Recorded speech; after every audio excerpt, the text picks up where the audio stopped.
Making homemade bread doesn't need to be difficult. With Breville's custom loaf, you can bring a world of flavours beyond the bakery and add anything you want without all the preservatives. It's as simple as adding your ingredients, selecting your loaf size and browning preference, and the custom loaf does the rest. The intuitive LCD screen lets you scroll through 13 settings with light, medium or dark colour crust options, and it bakes up to 2.5 pound family-sized loaf. The instruction booklet is a great place to choose from one of 44 step-by-step recipes, or you can customise a family favourite. We're going to make sun-dried tomato and feta bread, which will use the default crusty loaf setting that can be also modified if needed. You'll see that there are two paddles. The dark collapsible paddle, that's for the bread, and that will collapse and leave less of a hole in the base of the loaf. And then the fixed paddle, and that's just for jam. To begin, always take the bread pan out and add all the ingredients while it's out on the counter, and make sure the collapsible paddle is in the upright position.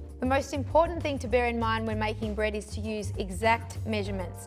To start, get all your ingredients out and ready on the counter in the order that it's listed in the recipe. And this always goes liquids, fats, dry ingredients, and finally yeast. And everything should be at room temperature, since this can actually affect the yeast's activation and the way that the bread ultimately rises and bakes. For liquids, only use liquid measuring jugs or cups, and check the level while it's on the counter to make sure that the amount is exact. So here we have 1.5 cups of water and 1 extra tablespoon. Consider using filtered or bottled water, because the additives in tap water can actually affect the way the yeast rises. 3 tablespoons of olive oil, and for the dry ingredients we have 1.5 teaspoons of salt, 3/4 teaspoon of vital wheat gluten, which actually improves the loaf height, texture and structure, 1.25 teaspoons of dried basil, 1.25 teaspoons of oregano, and precisely 4 cups plus 2 tablespoons of bread flour.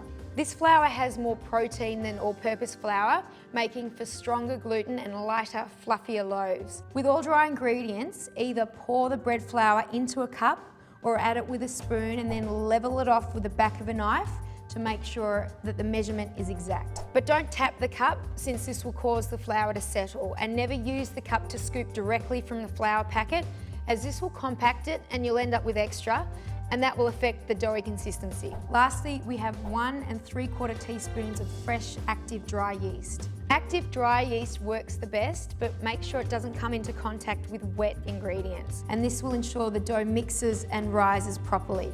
And be careful with the quantity. Too little yeast and the bread won't rise.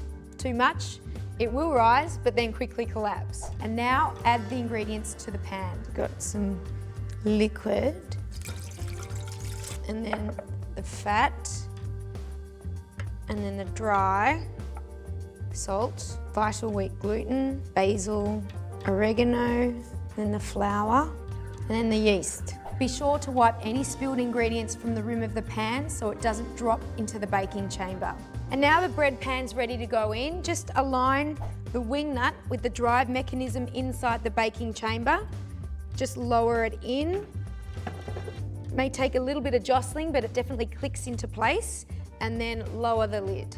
And this recipe calls for sun-dried tomatoes and feta, which goes straight into the automatic fruit and nut dispenser. You can really jazz up any white loaf with dried fruit, nuts, chocolate chips, and seeds even, as they drop down at exactly the right time, and you don't have to stand by to monitor the progress. Any soggy food, such as these sun-dried tomatoes or feta, should be well drained and patted down dry on paper towel. If you have the dried packet version of sun-dried tomatoes, they'll work too. Now shut the lid of the dispenser and set the dial to crusty loaf, which will give you a crisp crust on the outside but chewy on the inside. There are no colour crust options, but by using the modify button, you could tailor the baking temperature or time for a harder or softer crust. And I'm going to change it to 2 pounds and then press select. And now press start. You can press the light to see inside the baking chamber as the dough cycles through. There's preheat, need 1, need 2, where you'll see the dough ball being tossed around by the paddle, and monitor the consistency of the dough, because factors like humidity or flour measurement can affect it. 8 minutes before the end of the need 2 cycle, The automatic fruit and nut dispenser will release the sun-dried tomato and feta, and then the loaf will go into rise 1 and 2 with punch-down modes, then into rise 3, and finally the bread maker goes into the bake mode, where you'll see the steam rise from the vents, which is completely normal. When the loaf's baked, take it out and let it cool on a drying rack for 20 minutes before slicing. If you try to slice too early, that can affect the structure of the bread. And with the 13-hour delay timer, you can wake to the wonderful aroma of fresh baked bread. The custom loaf, brought to you by the food thinkers at Breville.